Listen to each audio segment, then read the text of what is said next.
ఆయన లైఫ్ ఒక great extraordinary journey, extraordinary ఒక టైమ్ ఆఫ్ ద హిస్టరీ. ఈ ఈ ఈ యొక్క హిస్టరీ మనం ముందర ఫ్యూచర్లో ఎలా అయితే కృష్ణ యుగం, బుద్ధుడి యుగం చదువుకుంటామో అలాంటి ఒక టైం ఇది.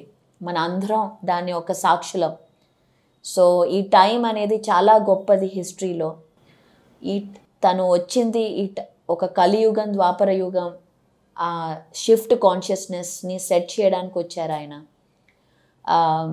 ఒక నార్మల్ ఒక మన ఉన్న మూఢనమ్మకాలన్నీ తీసే వచ్చే ఒక గ్రేట్ మూమెంట్.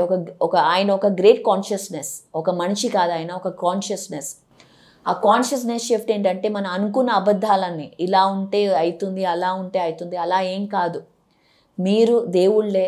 ఈ యొక్క సత్యాన్ని అంత సింపుల్గా ఒక నార్మల్ మనిషిలాగా జీవించుకుంటూ ఎలా మనం సాధిస్తాము అనే ఆ సింపుల్ విషయం చెప్పడానికి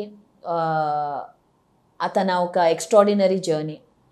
సో ఆయన జర్నీ సారాంశం ఏంటంటే ఫ్రెండ్షిప్, అందరూ ఒకటే, ఏకత్వం. అలాగే మనము దేవుళ్ళము, మనం తలుచుకుంటే ఏమన్నా అవుతుంది, మిగతా అవన్నీ ఆ టైం అయిపోయింది. ఒక్కొక్క టైంకి ఒక్కొక్కటి కరెక్ట్. ఈ టైంకి మనం ఆ సత్యం అనేది అంత సింపుల్గా అందరికీ అందించడానికి వచ్చిన ఒక గ్రేట్ కాన్షియస్నెస్.